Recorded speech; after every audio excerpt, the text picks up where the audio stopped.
Liberty Higher Secondary School bat ka HK Singh Memorial Secondary School kilalong ki nong job ha ka Lympung District Level Inter-School Subroto Cup Football Tournament arhajar arpulai ya ka balapan long da ka office jong u District Sports Officer ha West Giant Hills District.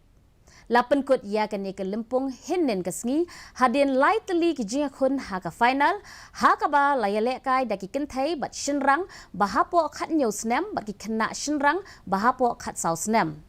Lapan long ya ka ni ka Lympung yale kai ha madan kiang nang ba stadium ha dong mi sngi jowai. U Additional Deputy Commissioner ha ka West Giant Hills uba MA Chalam ulalong u Kongsan. Haga jingi khun hapadeng ki kinthai bahapo khat news nem ka North Liberty Higher Secondary School kala penrem da argol la North persya ya kyang nang ba Higher Secondary School. Haka waipat ka jingi le kai jong ki chinrang bahapo khat saus nem ka HK Singh Memorial Secondary School kala job salid da shigol la North persya ya ka lom pertu Secondary School. Kat bah ka final jong ki shinrang bahapo khat news nem la sakhi ya ka jingile kai ka ba shongshit hapdeng ka North Liberty Higher Secondary School bat ka Government Boys Higher Secondary School. Ha ka ba ka North Liberty Higher Secondary School kala job da laiko la North.